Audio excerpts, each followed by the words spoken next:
Hello दोस्तों, संजीवनी life beyond cancer की तरफ से आप सबको ढेर सारी शुभकामनाएं। उम्मीद करती हूँ आप सब ठीक हैं। आप सबको दिल से वेलकम हमारे डिजिटल वेलनेस सेशन में। संजीवनी लाइफ बियॉन्ड कैंसर एक नॉन प्रॉफिट ऑर्गेनाइजेशन है जो बहुत से प्रोग्राम एक पेशेंट्स के लिए एकदम निःशुल्क चलाती है। इन प्रोग्राम की जानकारी आप हमारे हेल्पलाइन नंबर पर कॉल करके ले सकते हैं। हमारा हेल्पलाइन नंबर कुछ इस तरीके से है 8691000800। हमारा दूसरा नंबर है 8691000801। एक बार फिर मैं हमारा हेल्पलाइन नंबर रिपीट करती हूँ 8691000800। हमारा दूसरा नंबर है 8691000801। सेशन को शुरू करने से पहले मैं आपको 3 चीजें बताना चाहूंगी। पहली, ये सेशन के दौरान आपका माइक म्यूट पर रहेगा। दूसरी, प्लीज सेशन के दौरान एक जगह पर बैठे रहें। तीसरी, सेशन के आखिरी 15 मिनट आप अपने सवाल पूछ सकते हैं। जिनके सवाल के जवाब हम सेशन के दौरान नहीं दे पाए वो हमारे काउंसलर को कॉल, मैसेज या ऑडियो रिकॉर्ड करके भी अपने सवाल भेज सकते हैं 4 से 5 बजे के बीच में। आज सबसे पहले हमारे साथ अभिनव मित्तल जी जुड़ेंगे।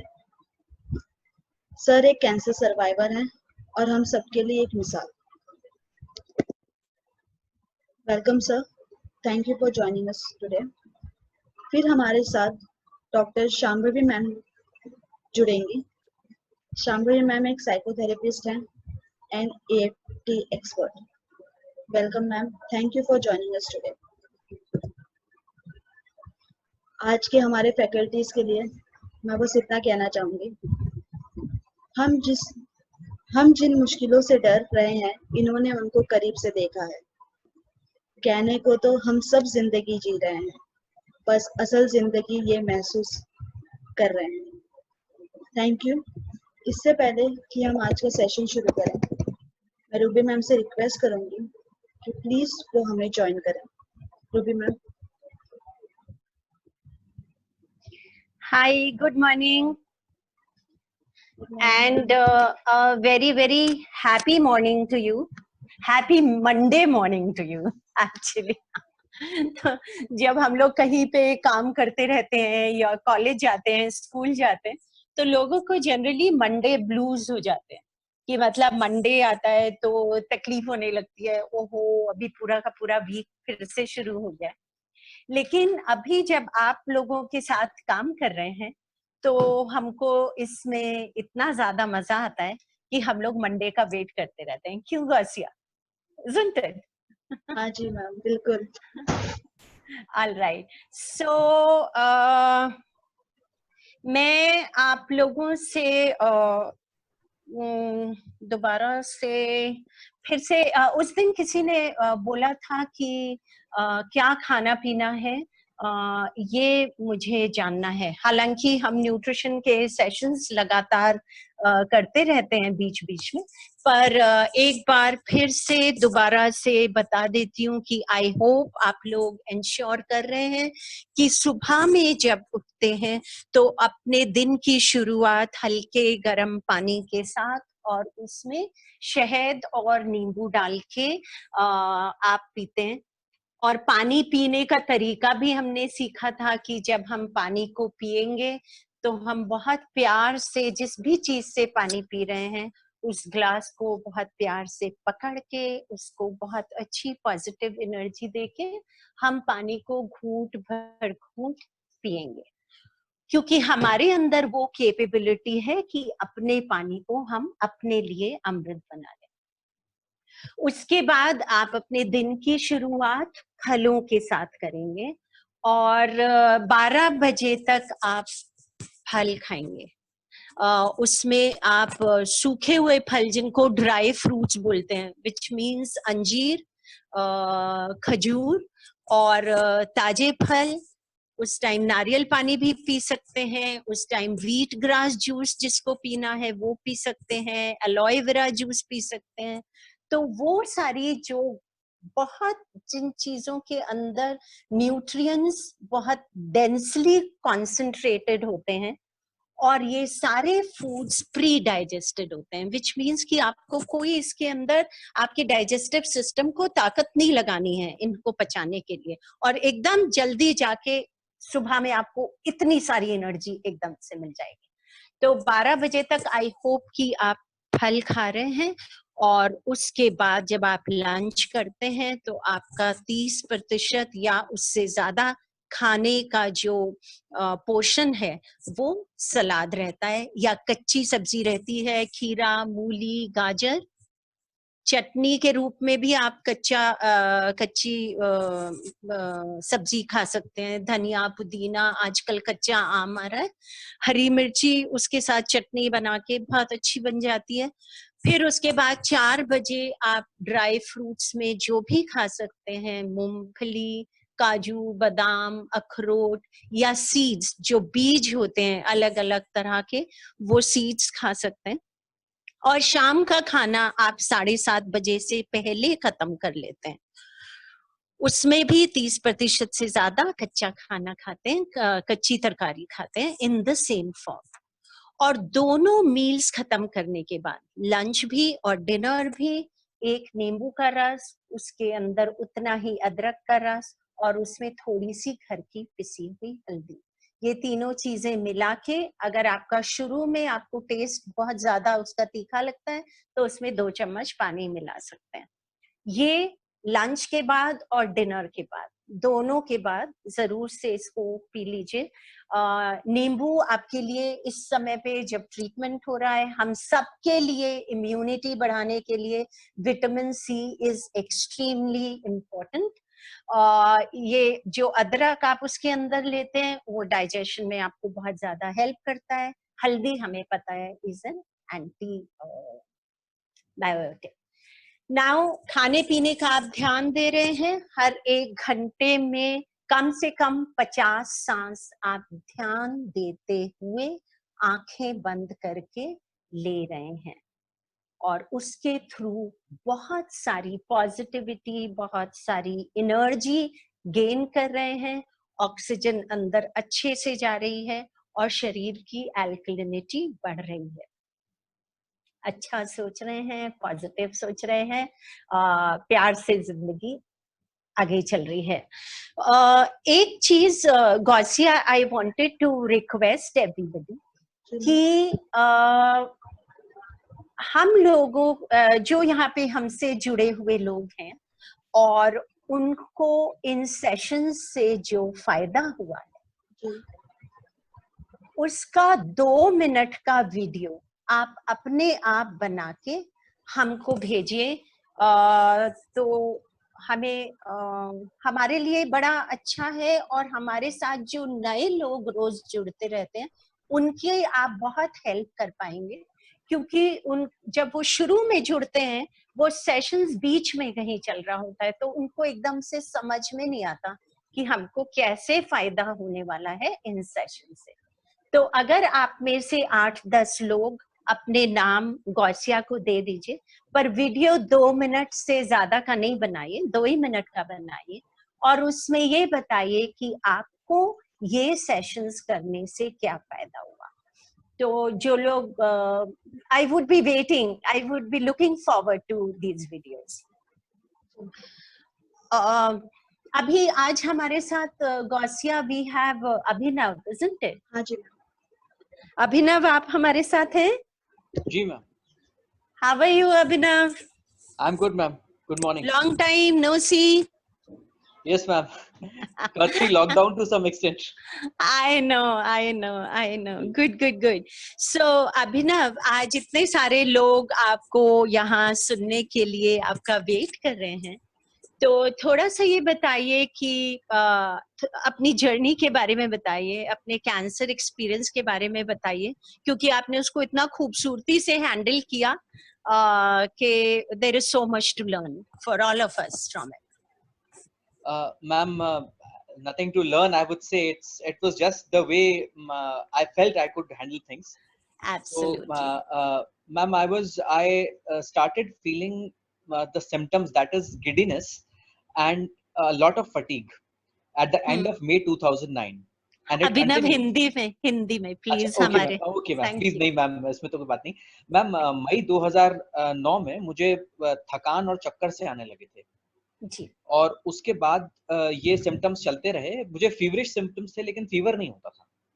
तो हम्म सितंबर 2009 में बायोप्सी से पता चला कि मुझे हॉजकिंस लिम्फोमा है, नोडुलर स्क्लेरोसिस टाइप, जी जो कि व्हाइट ब्लड सेल्स का कैंसर होता है।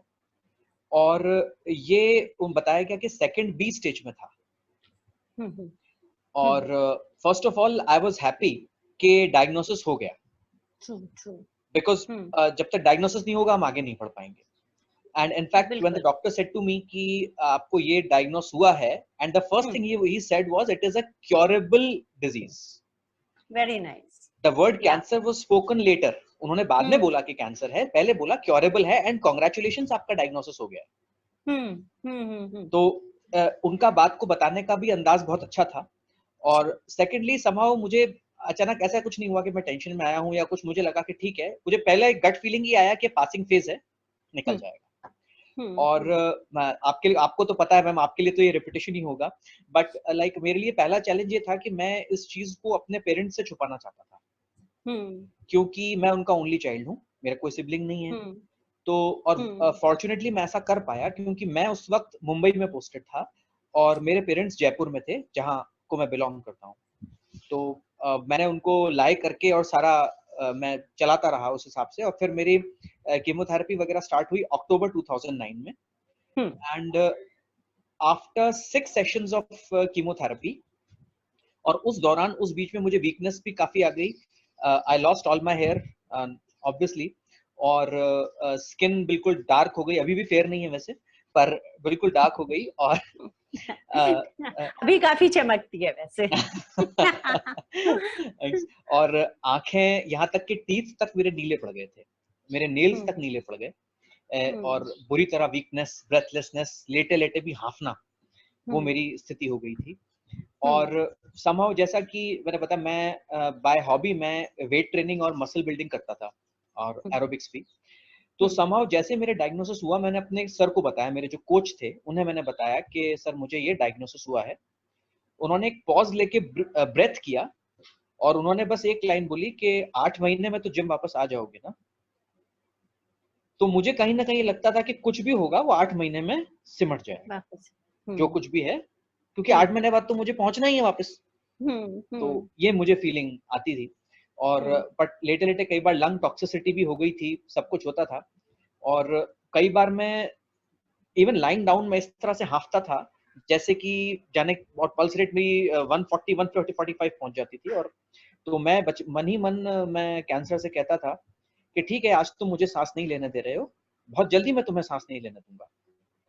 वेरी और नाइस तो इस तरह चलता रहा। और मेरी कीमोथेरेपी के 6th सेशन के बाद में मेरा पेट सीटी स्कैन हुआ, दोबारा डायग्नोस करने के लिए कि कितनी कंट्रोल में आया है कैंसर। और थैंकफुली 10th जनवरी 2010 को जो रिपोर्ट आई, उसमें था कि कैंसर खत्म हो चुका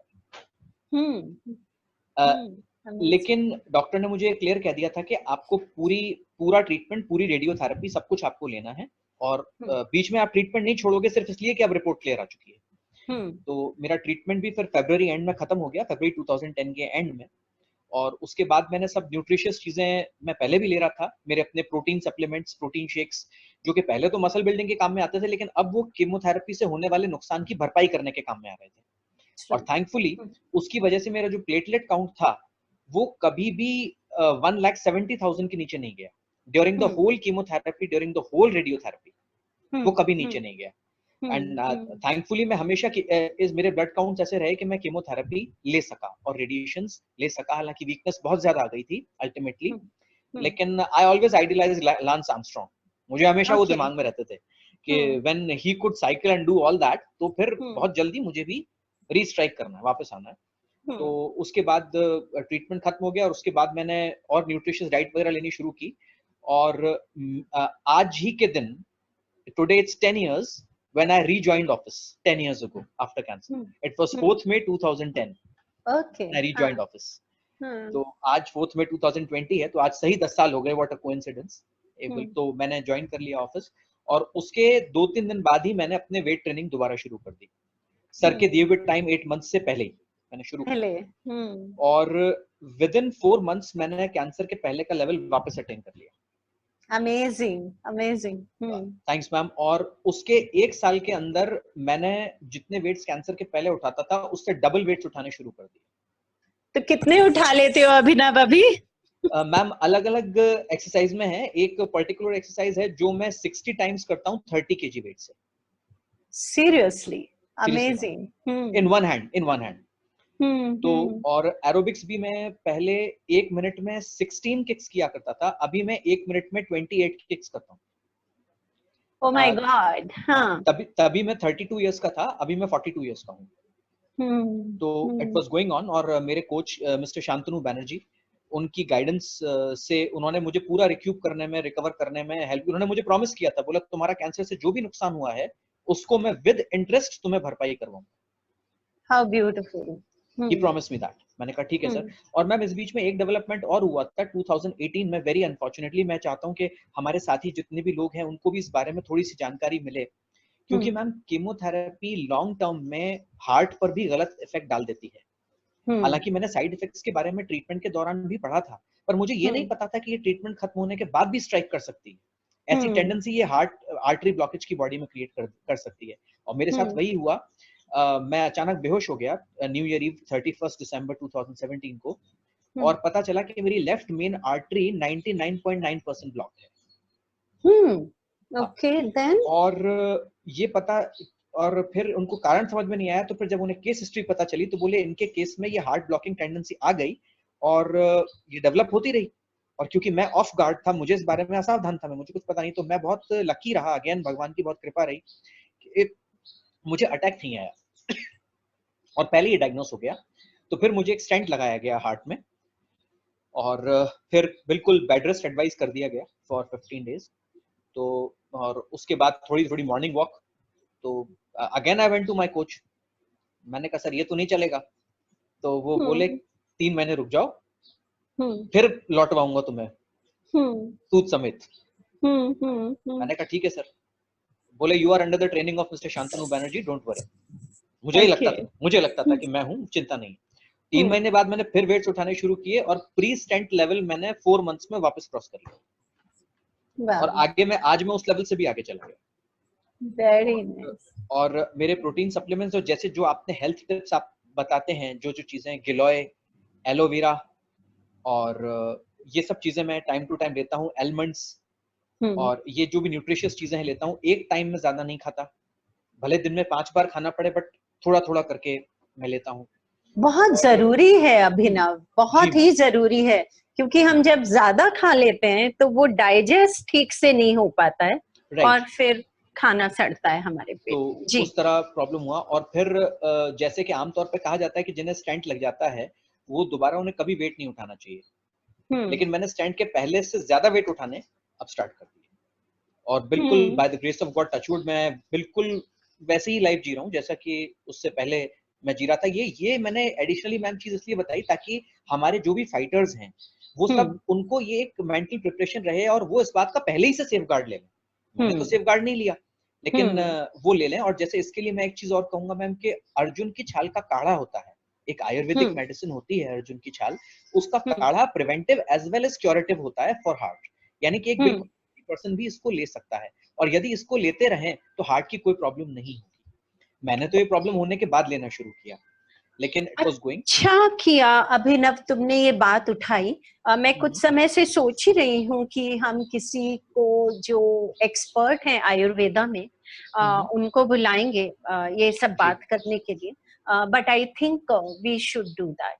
वेरी नाइस कि आपने ये बात उठाई. अभिनव, आपको क्या चीज ने आपको लगता है, अगर आपको 2-3 चीजें बतानी हो जिन्होंने आपको बहुत हेल्प किया अपने अंदर से? नहीं, एक तो आपके गुरुजी, आपके जो सर हैं, उन्होंने ऑफ कोर्स बहुत हेल्प की. हाँ. और उन्होंने भी हेल्प इसीलिए की कि उन्होंने आपके अंदर वो क्या बोलते हैं, that attitude देखा, isn't it? Ji ji ji that is the reason.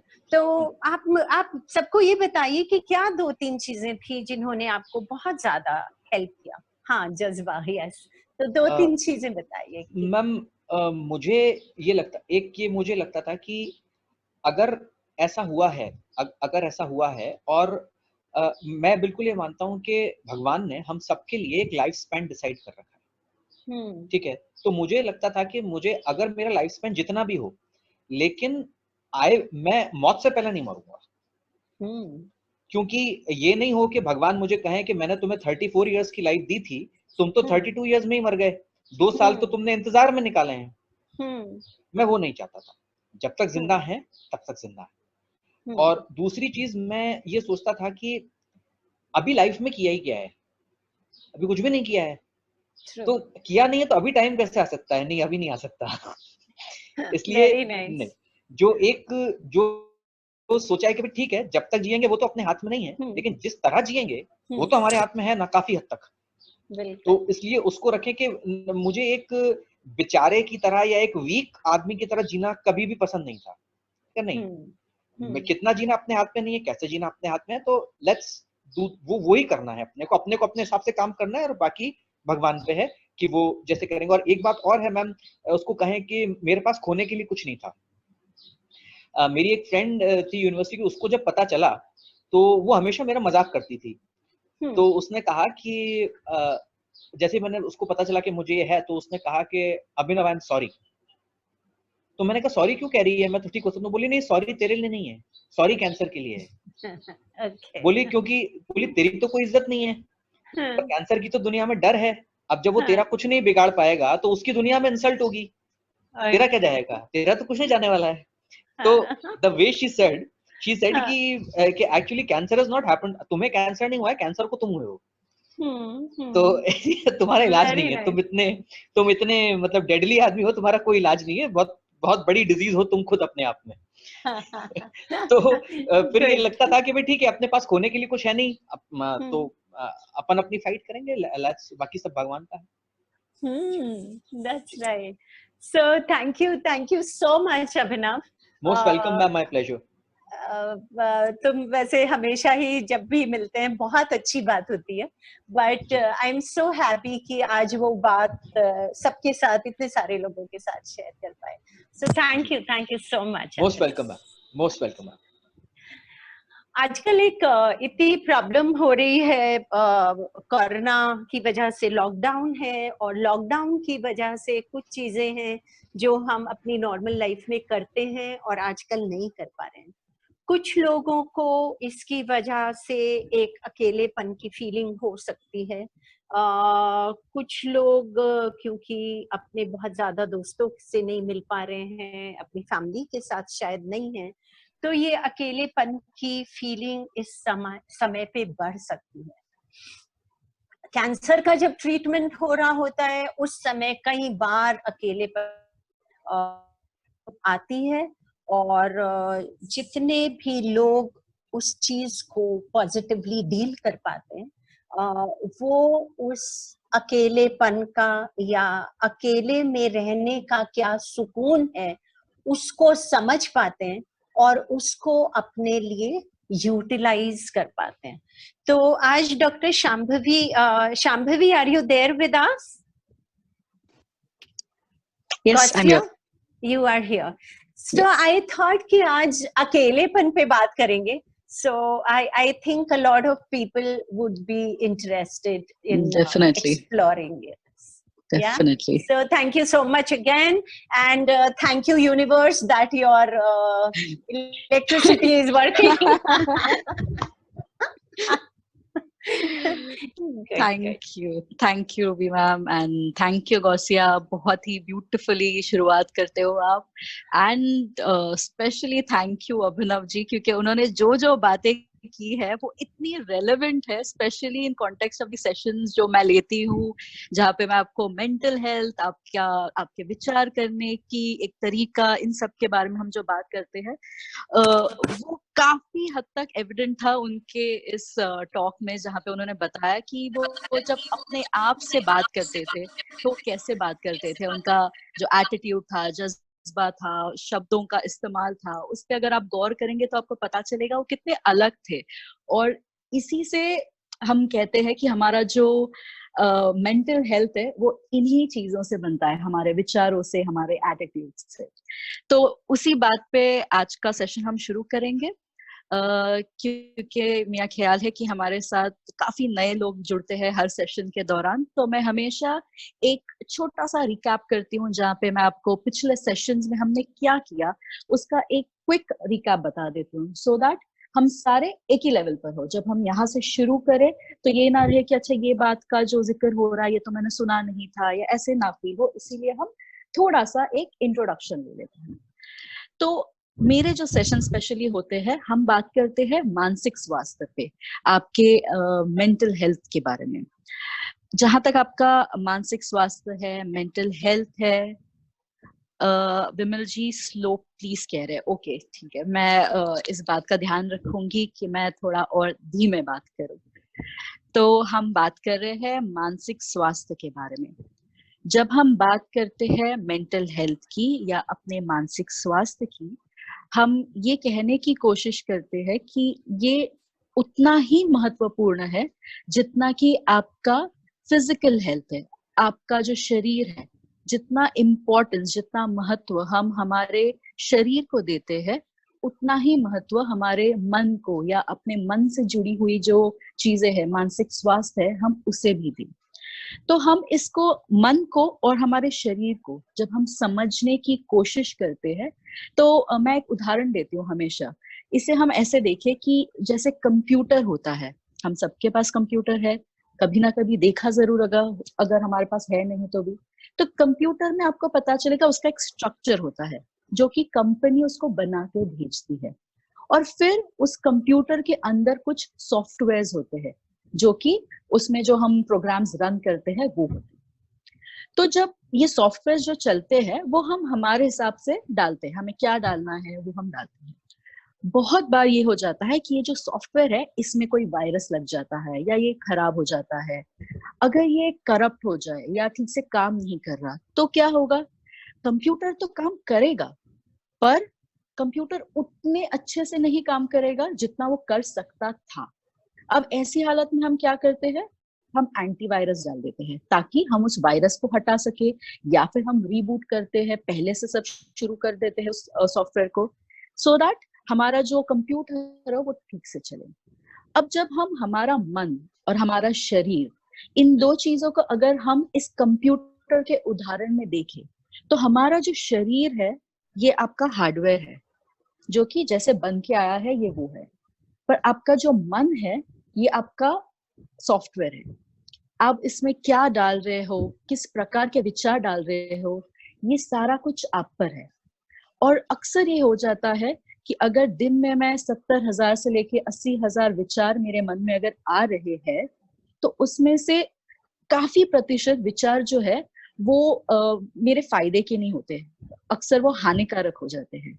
अब जब ऐसे विचार हम डाल रहे हैं तो क्या हमारा मन और मन के साथ क्या हमारा ये शरीर अच्छे से काम कर पाएगा? नहीं कर पाएगा।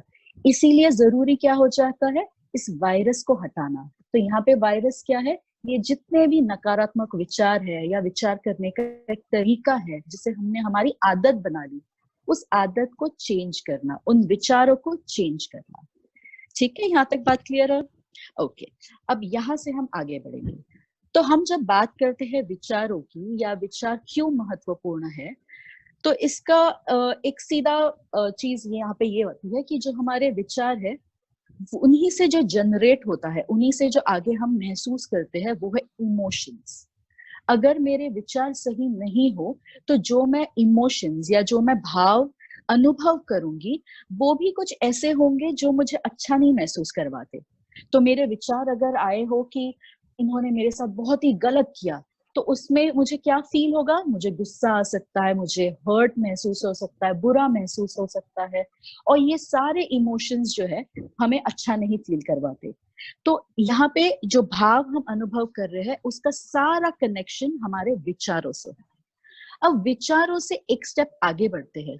जब हम विचार काफी समय तक अगर एक ही प्रकार से हम विचार करते रहते हैं तो वो हमारी विचार धारा बन जाती है, जिसे हम इंग्लिश में कहते हैं बिलीफ सिस्टम। अब बिलीफ सिस्टम क्या होता है, इसको मैं आपको एक उदाहरण के साथ एक्सप्लेन करती हूँ। मैं मेरा अपना उदाहरण देती हूँ। तो जैसे कि आप सब मुझे देखते हो, मेरा रंग सांवला है, ठीक है। मैं बचपन से ऐसा ही रंग रहा है, इससे भी डार्क रहा है।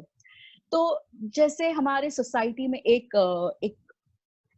थॉट प्रोसेस रहता है कि सुंदरता रंग से है, सुंदरता जो बहुत गोरा है, ये एक जनरल माइंडसेट रहा है लोगों का हमारी सोसाइटी में स्पेशली।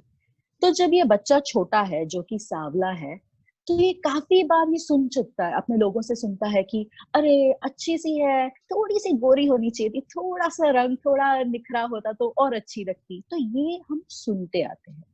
अब ये बच्चा समझो घर से थोड़ा बाहर निकलता है, स्कूल में जाता है, स्कूल में शायद और बच्चे मिलते हैं जो कि उनको बोलता अरे ये देखो ये कितनी काली है। अब क्या हो रहा है, ये जो बच्चा है ये सारा जो ये सुन रहा है, ये एक प्रकार से इन विचारों को, जो कि मेरे अपने नहीं है, पर ये जो विचार दूसरे मुझे दे रहे हैं, ये मैं इसको अपना बना रही हूँ। और जब इसको मैं अपना बना रही हूँ, इसको मैं अपनी एक विचार धारा बना रही हूँ। ओके जब मैं विचार धारा बना रही हूँ तो मैं क्या कर रही हूँ, मैं इन सारों को लेके इस विचार धारा से एक प्रकार से अपना कहिए एक नजरिया बनाती हूँ, एक चश्मा बनाती हूँ। तो जो विचार है वो ये है कि अगर मुझे कोई कहता है कि अरे ये सुंदर थोड़ी सी होनी चाहिए थी, या पता है अगर थोड़ी अच्छी होती ना तो इसको और सारे शादी के प्रपोजल्स आ जाते, शादी के रिश्ते आ जाते। तो एक प्रकार से मुझे क्या बोला जा रहा है, अगर मैं थोड़ी और अच्छी होती तो मुझे और सब लोग स्वीकार करते, और मुझे और स्वीकार करते यानी कि मुझे और प्यार मिलता सबसे। तो क्योंकि मैं सुंदर नहीं हूं इसीलिए मुझे लोग स्वीकारेंगे नहीं, इसीलिए मुझे लोग प्यार देंगे नहीं।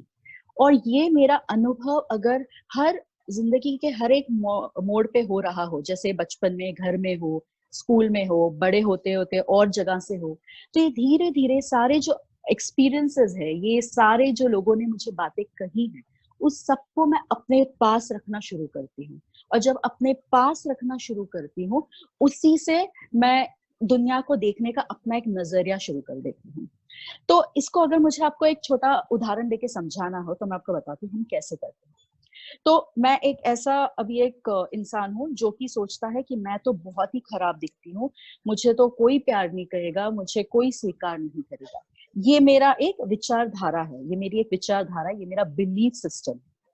अब एक ऐसा इंसान जो इस बिलीफ सिस्टम के साथ जी रहा है, वो समझे एक छोटा सा काम करने जाता है, जैसे कि सब्जी खरीदना। सब्जी खरीदना कोई बहुत बड़ा रॉकेट साइंस तो नहीं है, एक छोटी सी चीज है, कोई बड़ा प्रमोशन नहीं है, कोई आपका और कोई बड़ी कोई चीज नहीं हो रही है, छोटी सी चीज है जो कि है मुझे बाहर जाना है, सब्जी खरीद के आना है। अब मैं क्या करती हूँ, मैं बाहर जाती हूँ, सब्जी वाला भैया वहां पे खड़ा है, उनके वो पूरे कार्ट पर काफी सारे सब्जियां हैं और वहां पे 4-5 लोग और हैं जो कि सब्जी खरीद रहे हैं। अब मैं वहां जाती हूँ, मैं यहाँ वहां देखती हूँ, फिर मैं बोलती हूँ भैया जरा टोकरी दीजिए। अब 1 सेकेंड हो गया, 5 सेकेंड हो गए, 30 सेकेंड हो गए, भैया मेरी तरफ देख भी नहीं रहे, टोकरी दे भी नहीं रहे। फिर मैं धीरे से एक बार दोबारा बोल देती हूँ भैया टोकरी दे दो। अब भैया बिल्कुल सुन नहीं पा रहे क्योंकि मैं बहुत धीरे आवाज में बात कर रही हूँ। अब जब मेरी विचारधारा कुछ ऐसी है कि मुझे तो कोई पसंद ही नहीं करता, तो इस सिचुएशन में ऑटोमेटिकली मैं क्या सोचना शुरू करती हूँ, देखो मैं इतनी खराब दिखती हूँ, मैं बिल्कुल मुझे कोई पसंद नहीं करता है कि ये सब्जी वाला भैया भी जो है वो भी मेरी तरफ ध्यान नहीं दे रहा है, देखो टोकरी भी नहीं दे रहा है, ये सारे लोगों को टोकरी दे रहा है, सबको ध्यान दे रहा है, पर मेरा मुझसे बात ही नहीं कर रहा। मेरे तरफ देख ही नहीं रहा।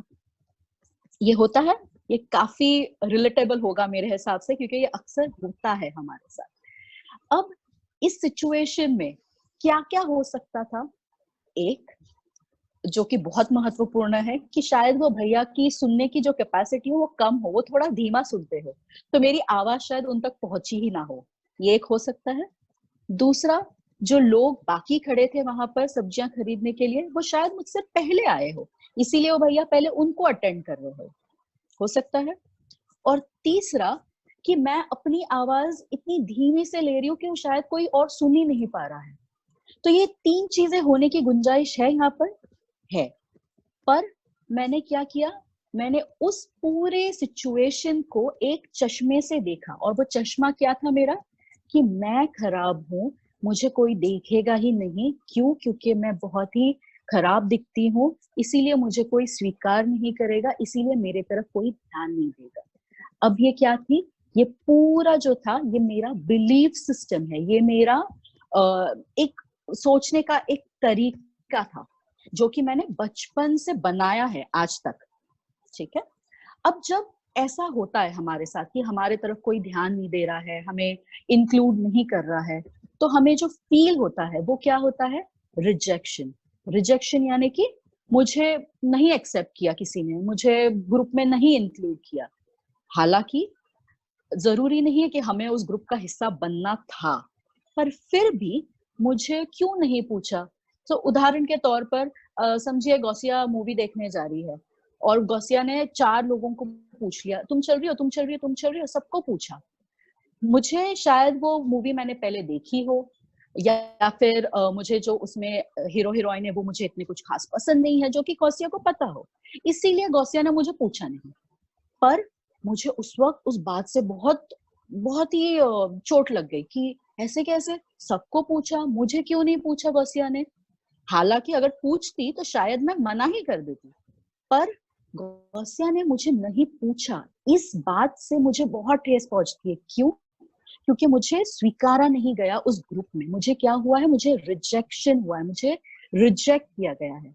और जो ये रिजेक्शन वाली भाव है ना, ये हम सब कभी ना कभी अनुभव कर चुके हैं हमारी जिंदगी में, कभी ना कभी जरूर कर चुके हैं। और जब जब हमने वो महसूस किया है, हमारा सारा जो विचार है या विचार करने का एक प्रोसेस है, वो हमारे जिंदगी के सारे किस्से याद आ जाते हैं जहां जहां हमें लोगों ने रिजेक्ट किया होता है, हमें स्वीकारा नहीं होता है। अब जब ये स्वीकारने का जो हमारी इच्छा है कि हमें लोग ने स्वीकार करना चाहिए, वो आज का या इस लाइफ का या इस जिंदगी का पहलू नहीं है। ये एक इवोल्यूशनरी पर्सपेक्टिव रहा है। इवोल्यूशनरी यानी कि ये हमारे कहीं पर डीएनए में है। यानी कि क्या, जब हमने जैसे कि हम थे स्टोन एज में, इंसान जब बहुत पुरातन टाइम में था, जब जंगल में रहता था, जानवरों के साथ रहता था, तब जरूरी क्या होता था कि हम ग्रुप में रहे। क्यों? क्योंकि बड़े जानवर हमारा हमला कर सकते हैं हमारे ऊपर, तो उनसे बचाव करना, या फिर अगर कहीं पे आग लग जाए, फ्लड आ जाए, अर्थक्वेक आ जाए, तो उनसे हमें हमारा बचाव करना है। तो ऐसे में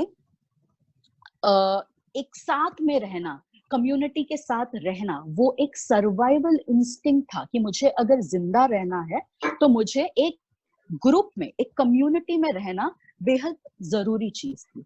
और वो जो थॉट है, वो जो मेंटालिटी है, वो आज तक हमारे जीन्स में चलती आ रही है, वो हमारे डीएनए में कोडेड है। इसीलिए वो हमारा एक नेचुरल इंस्टिंक्ट है कि हमें लोगों के साथ रहना होता है, हमें एक ग्रुप में रहना होता है, हमें हम चाहते हैं कि लोग हमें पसंद करें।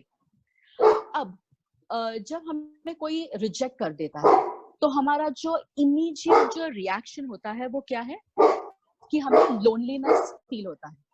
एक सेकेंड।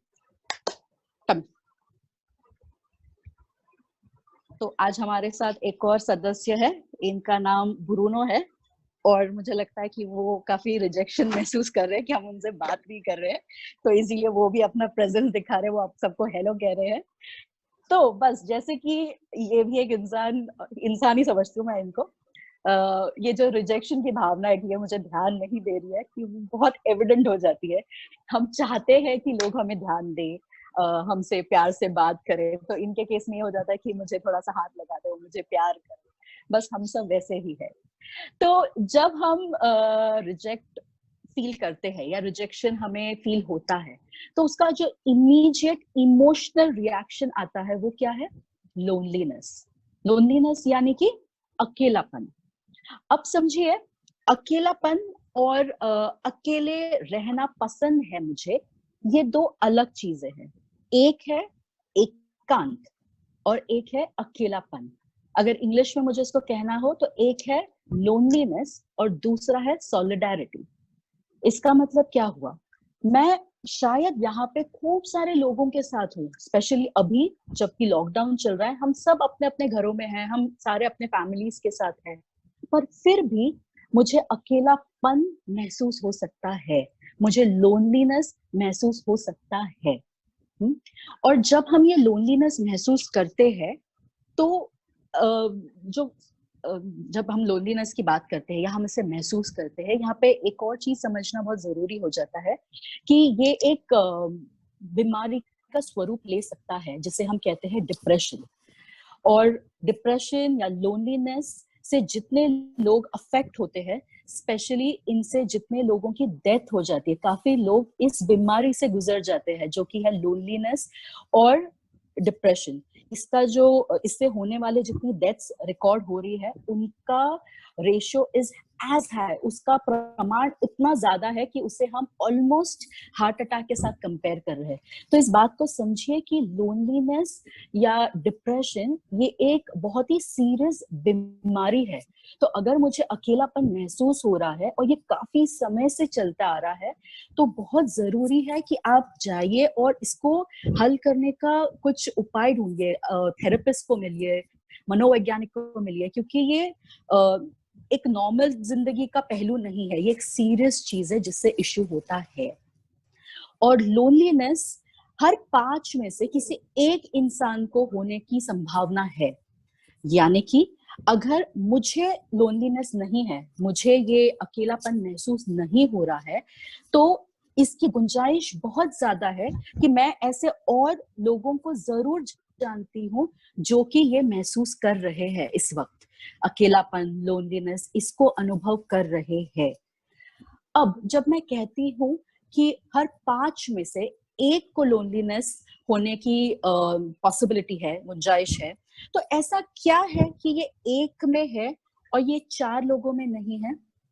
तो इसका जो चीज है वो ये कि जो ये एक है ना, वो हर सिचुएशन में अगर कुछ होता है तो उसका कारण अपने आप में ढूंढता है, एज कंपेयर टू ये जो 4 लोग हैं जो कि नहीं करते इस चीज को। इसको मैं आपको एक उदाहरण के साथ एक्सप्लेन करती हूँ। समझ लीजिए मैंने आज गौसिया को कॉल कर दिया।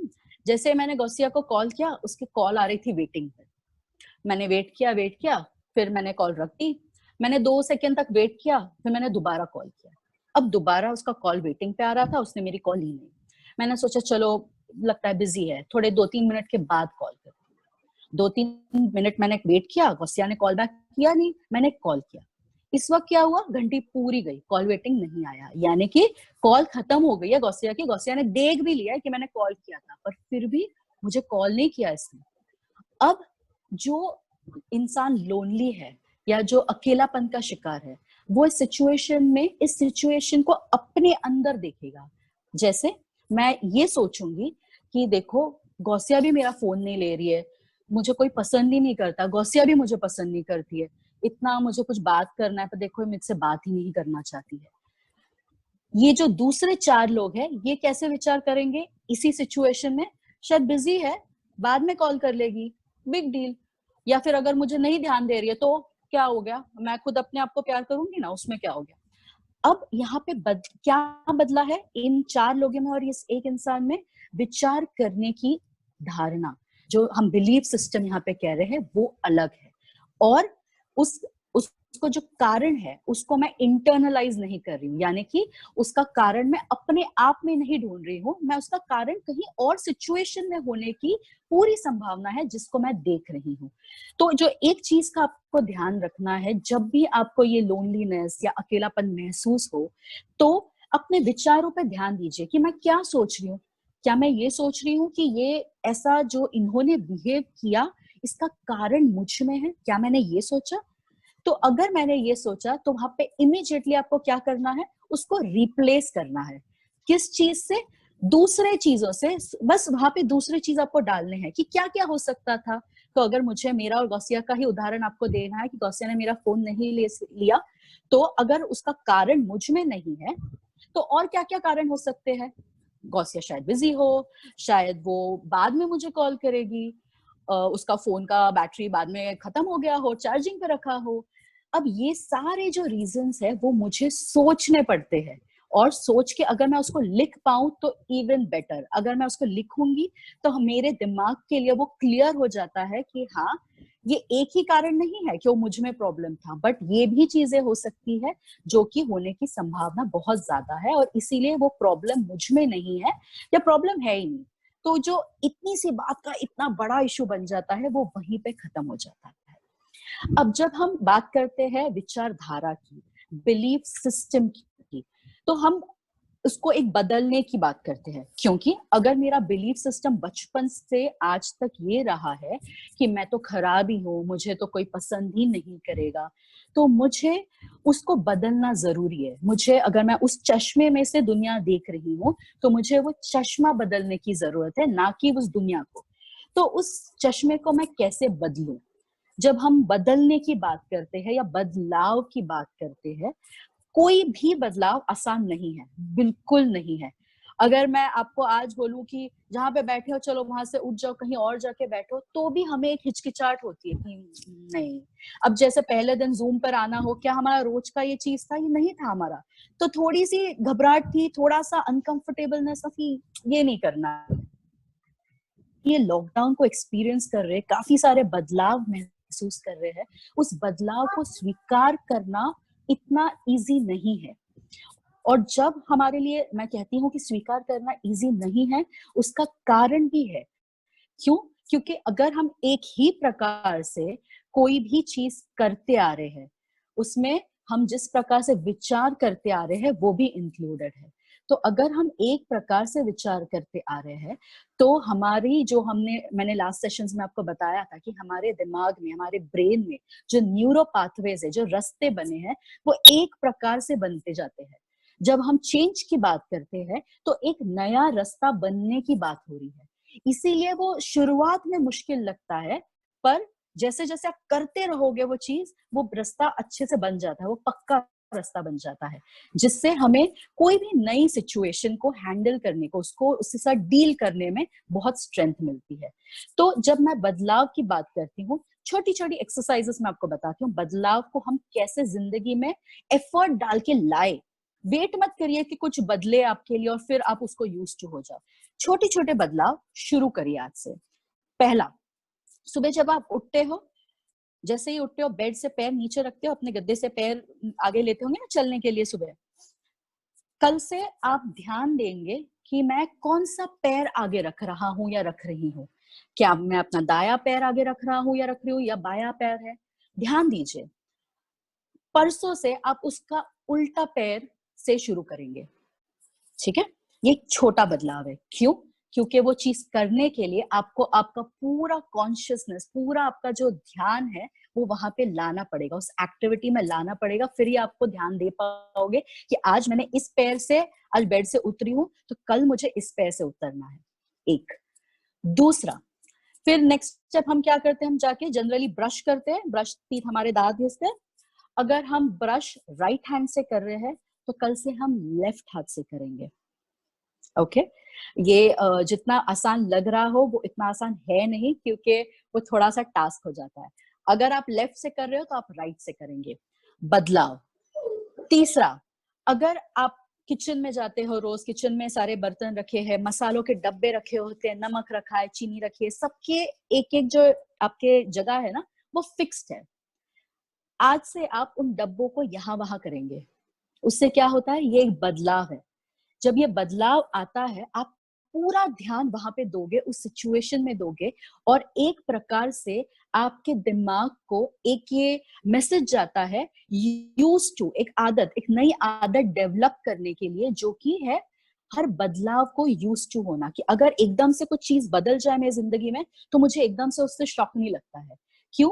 क्योंकि मैं ट्रेन कर रही हूँ अपने दिमाग को और उसके साथ अपने मन को भी, कि अगर मेरे सामने कोई ऐसी सिचुएशन आ जाए जिसके लिए मैं रेडी नहीं हूं, पर ये अलग है, फिर भी मैं इसको उसी तरीके से फाइट आउट कर सकती हूँ।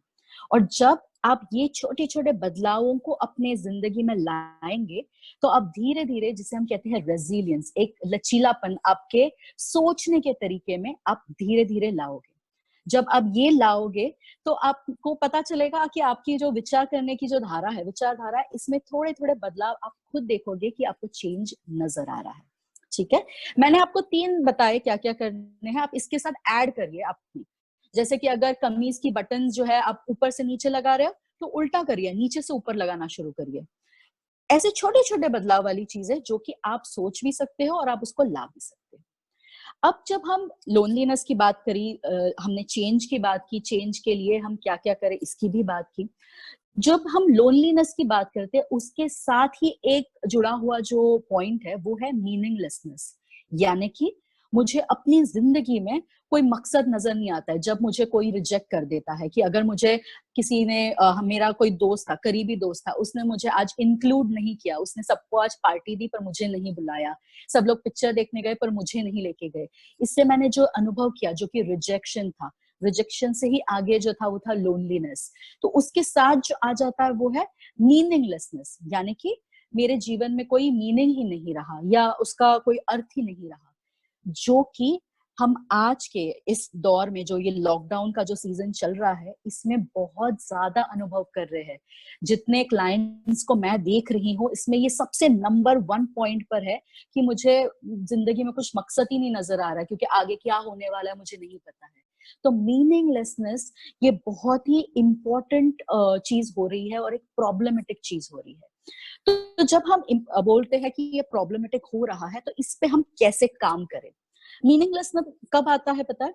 जब हम हमारे गोल्स पर हमारा एक फोकस है उस पर कॉन्सेंट्रेट नहीं कर पा रहे, या ऐसे लग रहा है कि ये गोल हम अचीव नहीं कर पाएंगे, तब हमें मीनिंगलेसनेस आ रहा है। तो ऐसे में हम क्या करें?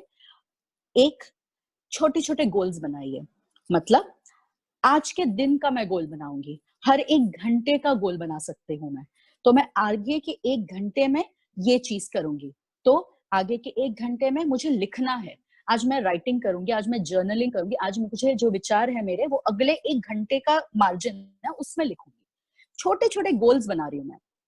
ये गोल्स ऐसे बनाइए जो अचीवेबल हो, यानी कि जिसको मैं हासिल कर पाऊं। एकदम इमेजिनरी गोल्स मत बनाइए, जैसे कि आज मैं सब करूंगी, आज मैं योगा करूंगी, आज मैं प्राणायाम करूंगी, आज मैं टैपिंग करूंगी, आज मैं लिखूंगी, आज मैं सब कुछ करूंगी, जितना कुछ सीखा वो मैं आज ही करूंगी। जब ये आप बहुत सारे गोल्स डाल देते हो, तो आपका जो ये दिमाग है ना, इसको लगता है कि ये तो हासिल करने लायक भी नहीं है, तो बहुत ही मुश्किल टास्क है, तो एक काम करते इसको करते ही नहीं है।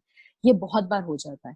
इसीलिए जब गोल्स आप सेट करें, तो ऐसे करिए जो कि अचीवेबल हो, छोटे गोल्स हो और जो प्रैक्टिकली अचीवेबल हो। और जब हम ये बात करते हैं, तो इसके साथ मैं आपको और एक रूल बता देती हूँ जब गोल सेटिंग की बात होती है, जो है रूल ऑफ 3 P's। पी यानी एबीसीडी वाला जो पी होता है ना, वो पी। 3 P's। 3 P's में पहला पी कौन सा है? प्रेजेंट, जो कि मैंने आपको अभी तक काफी एक्सरसाइजेस बताई है कि प्रेजेंट मोमेंट में कैसे रहे। दूसरा पी क्या है? दूसरा पी हो जाता है पॉजिटिव। पॉजिटिव यानी सकारात्मक। और अगर सकारात्मक सोचना है तो क्या करना है, ये भी मैंने आपको बताया है। पहले जो नकारात्मक है उसको बाहर निकाल के थोड़ा कमरा बनाइए, उसके बाद वहां पे पॉजिटिव को डालिए। और तीसरा जो है वो है प्रैक्टिकल, यानी कि जो कि हम कर सके, जिसके होने की गुंजाइश है, ऐसा गोल। तो ये 3 P's को याद रखिएगा और इस 3 P को दिमाग में रखते हुए अपने गोल्स को सेट करिएगा। ठीक है, तो आज के लिए आपको 2 मैं एक्सरसाइजेस दे रही हूँ। एक जो था चेंज यानी बदलाव, जिसमें आप छोटे छोटे चेंजेस ऐड करोगे, और दूसरा आप अपने लिए छोटे छोटे गोल्स सेट करेंगे। शुरू करिए आज से, ना कि आगे वाले कुछ महीनों के या साल भर का गोल, वो नहीं लिखना है आपको। आज के और अभी आने वाले एक पूरे अगले 1 घंटे का यहाँ से गोल सेटिंग करनी है। ये 2 चीजें अगर आप अपने जिंदगी में ला सको, स्पेशली अभी ये लॉकडाउन के चलते, अगर इसको आप ला सको तो ये काफी हद तक आपको ये जो मीनिंगलेसनेस है, लोनलीनेस है, इससे कैसे हम उभरे या इससे कैसे हम अपने आप का बचाव कर सके, इसमें आपको बहुत ज्यादा फायदा दे सकता है। उम्मीद करती हूँ आपने ये सब नोट डाउन किया हो, क्योंकि जैसे हमें गौसिया बता रहे थे कि कुछ तकनीकी खराबी हो रही है, हम नहीं अपलोड कर पा रहे हैं, तो इस चीजों को आप नोट डाउन करिए, और अगर नहीं कर पाए हो तो प्लीज अपने काउंसलर से बात करिए, वो आपको हेल्प कर पाएंगे इसके लिए। तो इसके साथ मेरा सेशन मैं आज खत्म करती हूँ, और गौसिया हम क्वेश्चन आंसर लेने के लिए रेडी है अभी। Thank you ma'am, thank you so much. जी वेलकम। हाँ जी, मुझे आज के सेशन में यहाँ पे मुझे छोड़ के जाना पड़ेगा। हमारे आगे question answer session Arpita ma'am लेंगी, तो I request Arpita ma'am please take over. Thank you Gausia, thank you so much. Shambhavi ma'am, as usual आपका सेशन हम सबको बहुत ही ज़्यादा अच्छा लगता है और हमेशा कुछ नया ही सीखने को हमें मिलता है, और उम्मीद करती हूँ हमारे साथ जितने भी लोग जुड़े हैं सबको नया कुछ सीखने को मिला है। लेकिन मैम 2 मिनट के लिए मैं हमारे जितने भी पार्टिसिपेंट्स हैं उनसे एक रिक्वेस्ट करना चाहूँगी कि जैसे कि आप सबको लास्ट सैटरडे सयानिका जी ने चैनल के बारे में, जो हमारे 2 यूट्यूब चैनल है, संजीवनी लाइफ बियॉन्ड कैंसर, ये हमारा मेन चैनल है, और दूसरा जो चैनल है उसका नाम है रूबी आलूवालिया, जहाँ पे मैम खुद पोस्ट करती है। तो प्लीज आप लोग उस दोनों चैनल को सब्सक्राइब कीजिएगा, वहाँ से आपको बहुत कुछ सीखने को मिलेंगे, और मैं उम्मीद करती हूँ कि आप सबसे ये शेयर भी करेंगे। तो अभी शांभवी मैम हम अपना क्वेश्चन आंसर सेशन स्टार्ट करते हैं। जी उद्धव जी मैं आपको अनम्यूट करती हूँ।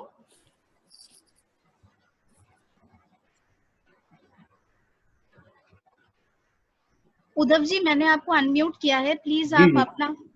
जी जी, हेलो हेलो। हाँ मैडम, टेक्निक बताया था तो मैंने 5-6 दिन लिखा जी, लिख रहा हूँ, लेकिन वो कनेक्शन क्या है? 1 दिन लिखा, 2 दिन लिखा, एक दूसरे से कुछ कनेक्शन है, कनेक्टेड है, या लिख कैसे रफ जैसे फेंक दूं मैं, या उसको रखूं मैं? मतलब क्या है वो, मतलब रखना है या डेली पढ़ना है या कैसे करना है?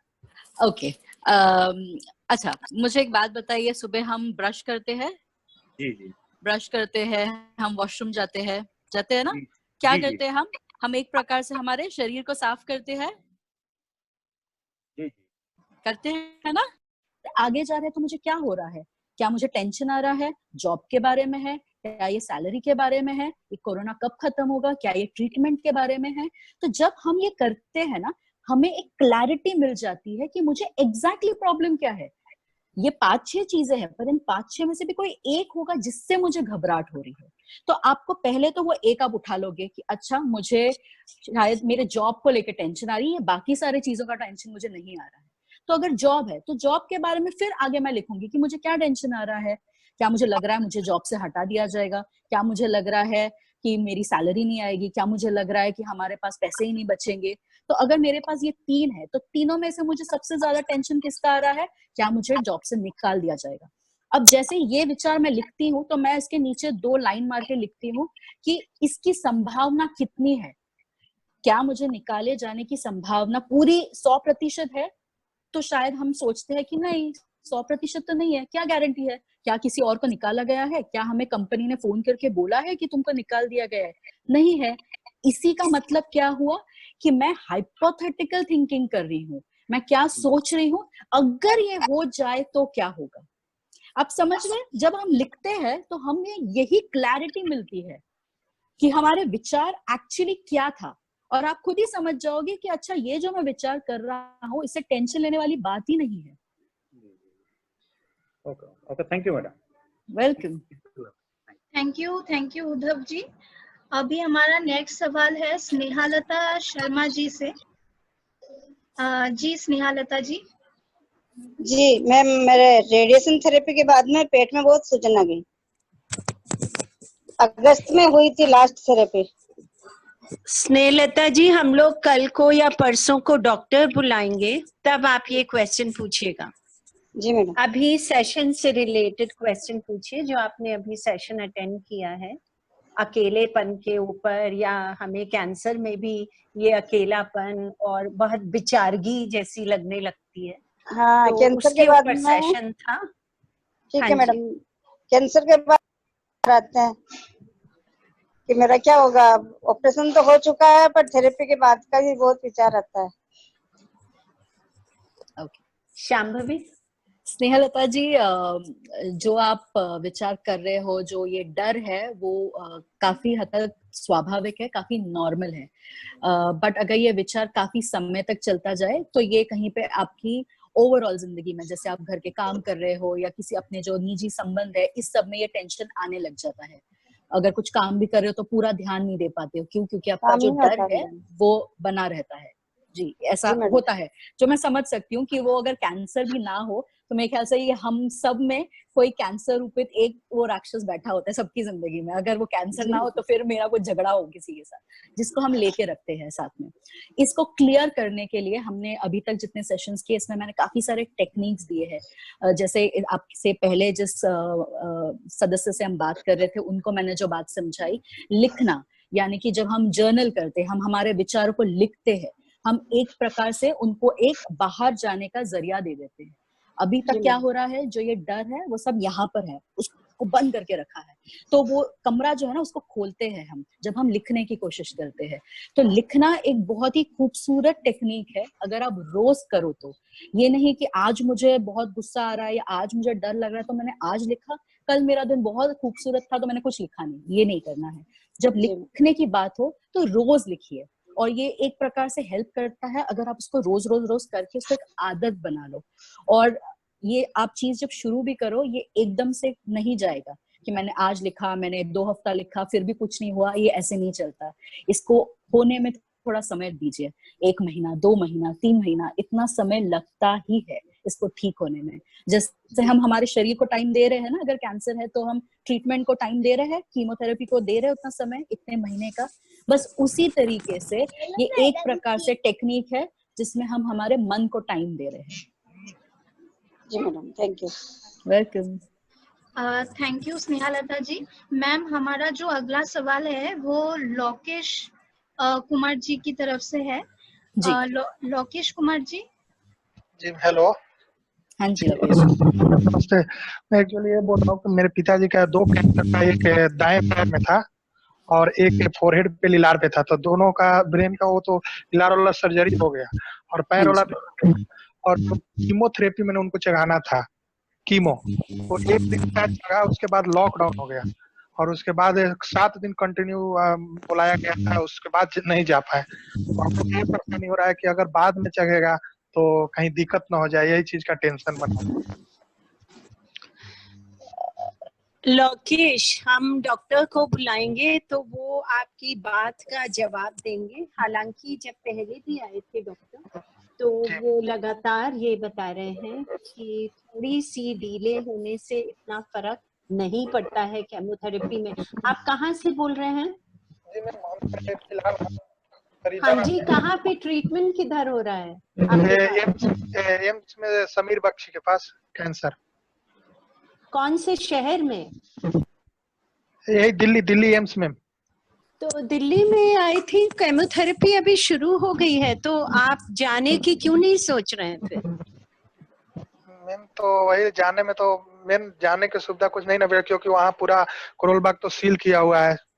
तो उसी कई बार हम लोग पूछे तो बात भी किए तो उधर बोल रहा है कि कैंसर का पेशेंट है, इसको नहीं जाने देंगे। तो वहाँ पे ऐसा प्रॉब्लम इशू आ जा रहा है। अच्छा, ओके, ऑल राइट। तो अभी हाँ बोलिए मैम। हम लोग का बस यही टेंशन है कि अगर कीमोथेरेपी अगर लेट से चलेगा तो कहीं उनको फिर वही प्रॉब्लम पहले वाला ही ना आ जाए। तो और जो परेशानी है, बहुत पैसा लग गया इस चीज का, सबसे ज्यादा परेशानी है कि ठीक भी नहीं होगा और बहुत ज्यादा। नहीं, आप इसकी टेंशन इसलिए नहीं लीजिए क्योंकि सर्जरी तो हो गई है ना। जी मैम, दोनों का हो गया है, दोनों का अच्छा से चल भी रहा है, लेकिन उनके तरफ से कोई प्रॉब्लम नहीं है, लेकिन हम लोग को थोड़ा सा वो टेंशन बना हुआ है बस। इसकी टेंशन इसलिए नहीं लीजिए कि सबसे ज्यादा आराम जो उनका कैंसर का पूरा वो था वो तो निकाल दिया है डॉक्टर ने, सर्जरी करके निकाल दिया है। अब जो बहुत थोड़े से सेल्स अगर रह जाते हैं कैंसर के, उसको मारने के लिए केमोथेरेपी होता है, ठीक है। तो इसकी टेंशन मत पालिए, पर हम 1-2 दिन में डॉक्टर को बुलाएंगे तो फिर वो ज्यादा अच्छे से जवाब दे पाएंगे। टेंशन से तो कोई फायदा नहीं होने वाला। नहीं, हम लोग का ही टेंशन है, किसी में बच्चा है तो टेंशन हो रहा, किसी तरह से कोई इलाज में बहुत पैसा मिला, और बाद में सबसे बड़े 6 महीना से हम लोग यहाँ पे चक्कर काट रहे हैं। और नहीं जी मैम, बस तो पिताजी को कोई दिक्कत नहीं, वो बहुत अच्छे से चल रहे हैं, खा बोल रहे हैं, सब तरीका सही है, बस वही हम लोग।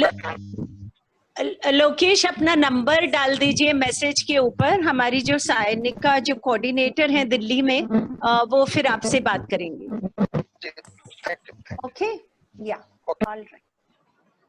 आप सबसे एक रिक्वेस्ट है, आज का जो सेशन हुआ हमारा लोनलीनेस के ऊपर, अगर उसके रिलेटेड कोई सवाल है तो प्लीज आप अपना सवाल कीजिएगा।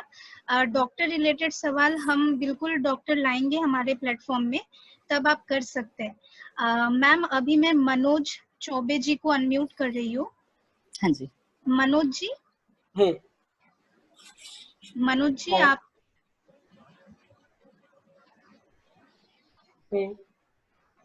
मैं आपका नंबर लिख के लेता हूँ, मैं आपको कॉल करता हूँ, एक उनसे कंसर्न पर्सन से पूछ के। ओके, तो मैं आपको अपडेट देता हूँ प्लीज थोड़ा।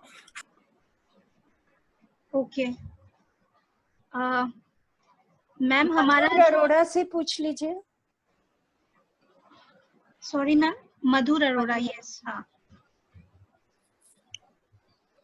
जी, मधुर जी आप अपना सवाल कर सकते हैं। Yes ma'am, thank you ma'am. Ma'am, मेरा क्वेश्चन से रिलेटेड ही था। शंभावी मैम, गुड मॉर्निंग। आपसे मैम जब से में जुड़े हुए हैं, really it is affecting in a positive way, अच्छा लग रहा है। बस एक चीज है मैडम, जब भी हम कॉन्शियस रहते हैं तब तो हम जो सीखा है या जो कुछ भी है वो कर पाते हैं, लेकिन मैंने देखा है जब हम कुछ काम कर रहे होते हैं, ये जो लोनलीनेस वाला बात है, वो भीड़ में रह के भी कई बार मैंने देखा है, जैसे फिजिकल एक्टिविटी है, किचन में कोई काम है, तब भी हम अपने आप से बात करने लग जाते हैं। मैंने बहुत बार ये नोटिस किया है कि फिर उस समय हमारे, क्योंकि वो चीजें बहुत पुरानी होंगी या जो भी है, उस समय हम उठ के लिख भी नहीं पाते, उस समय हम कुछ नहीं कर पाते। वो जो अपना ही एक मन है ना, वो मैंने कई बार अब नोटिस किया है, जब से आपसे सुना है तब से कॉन्शियस ने ध्यान है तब तो ठीक है, जब ध्यान नहीं है, जब हम कुछ काम और कर रहे हैं, लेकिन तब भी कहीं ना कहीं वो मन है ना, वो फिर से हमारे दिमाग में नॉक करने लगता है, और हमें कुछ याद आएगा या फिर हमको उसको उस समय कैसे करेंगे। जी, बहुत ही ब्यूटीफुल क्वेश्चन था ये मधुर जी, जिसका जवाब आज के सेशन में मैंने आपको दिया था। अगर आपको याद है, मैंने बदलाव वाला जो चीज बोला है वो एग्जैक्टली इसी पॉइंट के लिए दिया गया है। क्यों?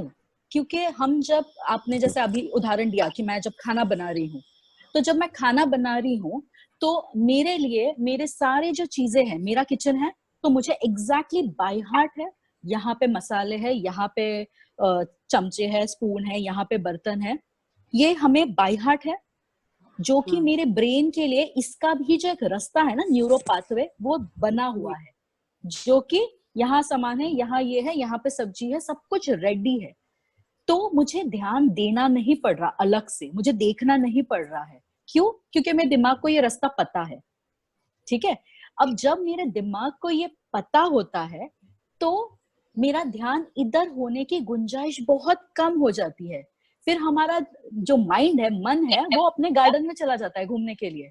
चलो अभी ब्रेक टाइम है, अभी तो ध्यान देना नहीं है, तो घूम फिर के आते हैं। और जब घूमने जाता है तो ये अक्सर कहीं पीछे ही जाता है कि उसने मुझे ऐसे बोला, क्यों बोला, गलत किया।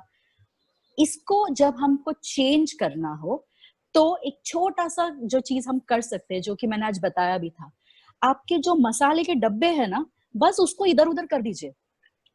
अगर आप किसी और के घर में गए हो, आपको लगता है कि आपको ध्यान देना पड़ता है, अगर उनके किचन में कुछ यूज कर रहे हो तो देना पड़ता है। क्यों? क्योंकि हमें नहीं पता होता है क्या चीज कहाँ रखी है, और हम बेशक नमक के जगह शक्कर नहीं डालना चाहते, तो हम क्या करते हैं, हम ध्यान देते हैं अच्छे से किधर क्या रखा है। अगर हमारे खुद के घर में भी अगर किसी ने यहाँ का बर्तन वहां रख दिया हो तो हमें चिढ़ होती है, कितनी चिढ़ हो जाती है, हम चिल्लाते भी है, अरे जहाँ रखा था वहीं रखा करो। क्यों? क्योंकि हमारे दिमाग के लिए ध्यान देना ये बहुत ही कठिन चीज हो जाती है, क्योंकि वो न्यूरो पाथवे बना नहीं है, जिसको हमें बनाना पड़ेगा। तो चेंज या बदलाव उसमें लाना एक बहुत ही अच्छी एक्सरसाइज है। अपने दिमाग को, ब्रेन है वो, ब्रेन को ना एक जिम टाइप का है, एक्सरसाइज है ये। तो जब आप इसको करोगे तो अपनी चीजों को ना यहाँ वहां हटा दीजिए, मतलब हिला दीजिए। अगर यहाँ पे आज मसाले थे तो वहां पे शक्कर रख दिया मैंने आज। एक बर्तन जहाँ पे आप रखते आ रहे हो काफी समय से, उसको बदल दीजिए। इवन आपके कबर्ड में भी जहाँ पे आप समझ लीजिए जहाँ पे साड़ी रखते थे वहां पे और कमीज रख दीजिए। ऐसे बदलाव लाइए। अगर बटन्स आप ऊपर से नीचे लगाते थे तो नीचे से ऊपर लगाइए। ये छोटे छोटे जो बदलाव है ना, ये आपके ब्रेन को कहीं पे रीवायर करते हैं, रीप्रोग्राम करते हैं कि हर चीज में मुझे ध्यान देना पड़ेगा। और ये एक बहुत अच्छी एक्सरसाइज होती है। तो इसको इम्प्लीमेंट करिए, जैसे आप बाकी सब चीजें भी कर रही है, इसको भी इम्प्लीमेंट करिए अपने लाइफ में और देखिए अगर इससे कुछ फर्क पड़ता है तो। Thank you ma'am, thank you. Welcome welcome. Thank you ma'am. हमारा नेक्स्ट सवाल मनीषा सांघवी जी से है। मनीषा जी, आप अपना सवाल करिए। मैम, मुझे हर बार है ना ऐसा महसूस होता है अकेलापन, फिर उससे मुझे रोना भी आता है। और आप जो बताई, जो होपोनोपो में करती हूँ, वेरी गुड। मगर अभी ये ऐसा लगता है कि आप सबको अभी मिली में, तो अभी आप लोग से भी अलग होना है मुझे, थोड़े लॉकडाउन खुल जाएगा तो। जी ओके, तो क्वेश्चन क्या है? क्वेश्चन ऐसा है कि मुझे बहुत अकेलापन लगता है लाइफ में। हाँ जी, हाँ जी। तो अकेलापन लगने के लिए आज का आपको जो मैंने चीजें बताई वो समझ आई? क्या क्या होता है दिमाग में, क्या होता है जो हमारी विचार धारणा है, एक प्रकार से हम जो विचार करते हैं उनसे ये जो लोनलीनेस वाला जो फीलिंग है वो आता है। तो लोनलीनेस ये मेरे अस्तित्व का भाग नहीं है, इसको मैंने अपने लिए बनाया है। तो इसको अगर मुझे अपने से दूर करना है, ये मेरा हिस्सा नहीं रखना है, तो मुझे क्या बदल करना पड़ेगा? मुझे अपने विचारों में और अपने विचारधारा में बदलाव लाना पड़ेगा। और जब हम बदलाव की बात करते हैं तो एक तो जैसे आपने कहा होपोनोपो करना है, वो तो बहुत ही बेहतरीन टेक्निक है। जब हम रिलेशनशिप्स की बात करते हैं या पिछले हमारी जिंदगी के कुछ सालों में हमें किसी ने दुख दिया हो तो उनके साथ हम होपोनोपो करते हैं। लिखने की बात है कि दिमाग में जितने विचार आ रहे हैं उन सबको बाहर निकाल रहे हैं। उसी तरीके से जो आज मैंने आपको दिया एक्सरसाइज, बदलाव वाला, चेंज वाला, उसको करिए। जब मैं सुबह उठूं तो मैं अगर दाहिने पैर आगे रखती हूँ तो आज से मैं बाया पैर रखूंगी। अगर ब्रश मैं राइट हैंड से कर रही हूँ तो आज से मैं लेफ्ट हैंड से करूंगी। इससे क्या होगा, क्योंकि ये न्यू चीज है आपके दिमाग के लिए, आपका दिमाग ध्यान वहां देगा, ना कि उन सारे विचारों को जो आपको अकेलापन महसूस कराते हैं। तो यहाँ पे वो जो कड़ी है ना, हम वो कड़ी तोड़ने का एक प्रयास कर रहे हैं इन एक्टिविटीज से। तो इसको धीरे धीरे इम्प्लीमेंट करिए। और अभी तो जैसे आज तो हमारे 25 डेज ही हुए हैं, सेशंस आप सुन रहे हो, सब कुछ कर रहे हो, इसको और समय दीजिए। आगे के 2 महीने 3 महीने लगातार जब आप करोगे ना, तब जाके ये कड़ी टूटती है, ये नया जो हैबिट है, ये न्यू हैबिट फॉर्म होता है। तो इसको करते रहिए इन चीजों को। Thank you ma'am. Welcome. Thank you Manisha ji. Ma'am, हमारा नेक्स्ट सवाल गौरव भंडारी जी से है। जी।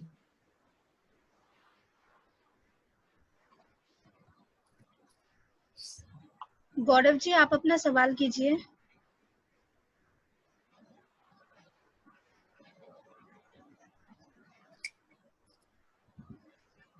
गौरव जी, आप अपना सवाल कीजिए।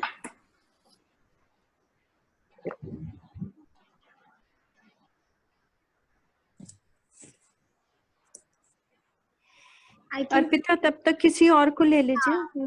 मैम, हमारा नेक्स्ट सवाल हीना जी से है। जी। हीना जी, आप अपना सवाल कीजिए। थैंक यू अर्पिता जी।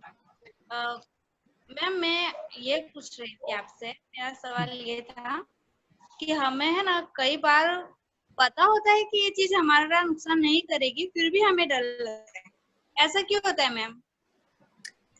क्योंकि ओके, हमें पता होता है कि ये हमें नुकसान नहीं करेंगी, फिर भी हमें उससे डर लगता है, ये सवाल है आपका?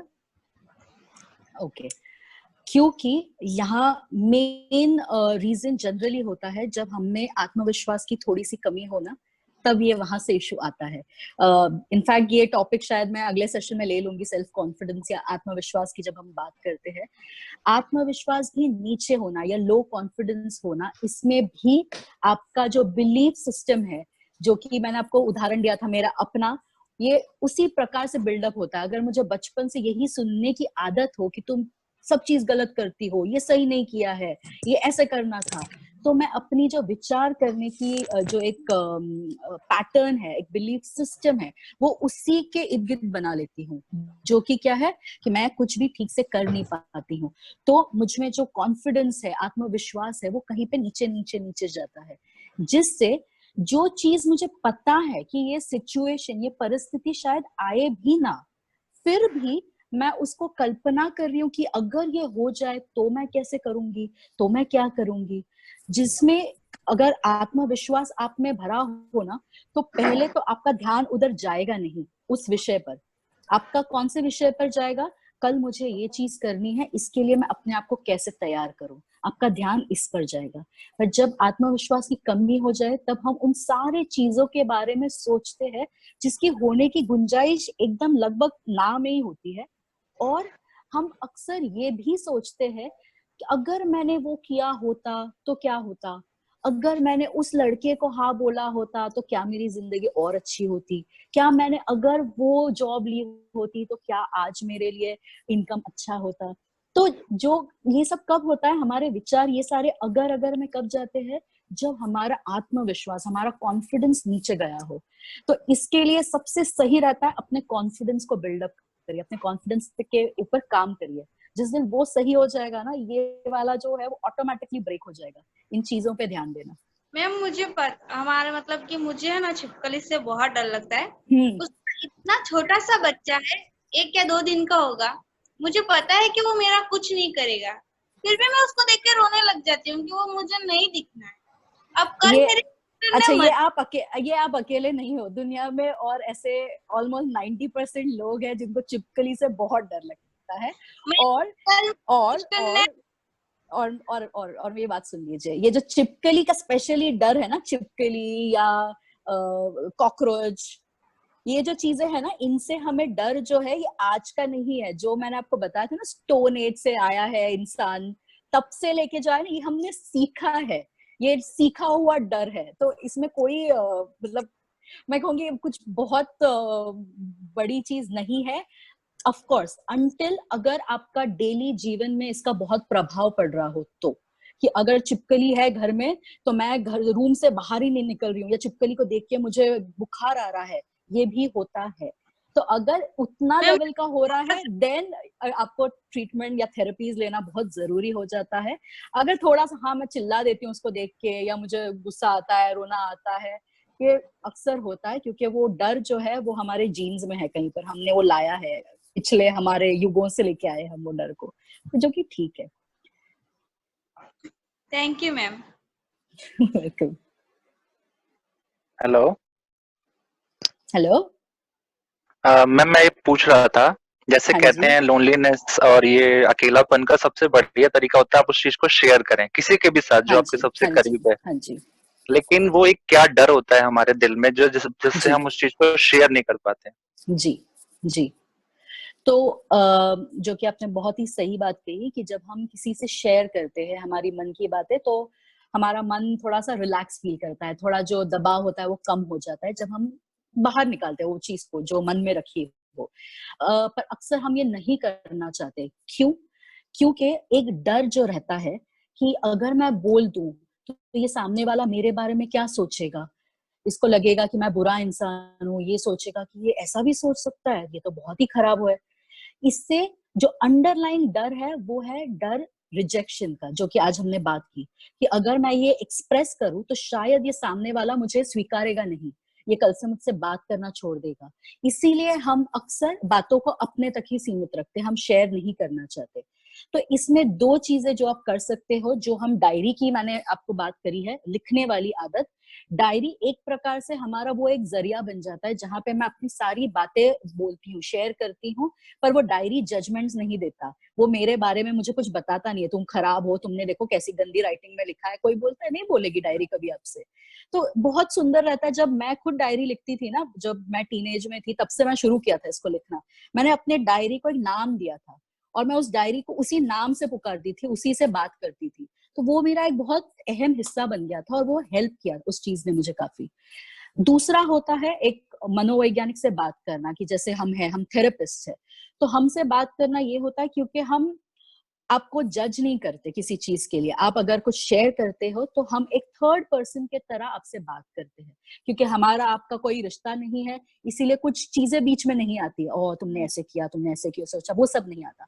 तो एक मनोवैज्ञानिक से बात करना भी एक अच्छा पर्याय है, एक ऑप्शन अच्छा रहता है जब आपको मन में कोई बातें हैं जो आपको शेयर करनी है और यहाँ से बाहर निकालनी है। तो ये 2 चीजें रहती है। अभी क्योंकि आप हम तक पहुंच नहीं पा रहे हो, इसीलिए जो घर पे बैठ के चीजें कर सकते हो, जो कि लिखावट है, उसको करिए। वो बहुत अच्छा एक टूल है अपने मन से बातें निकालना बाहर।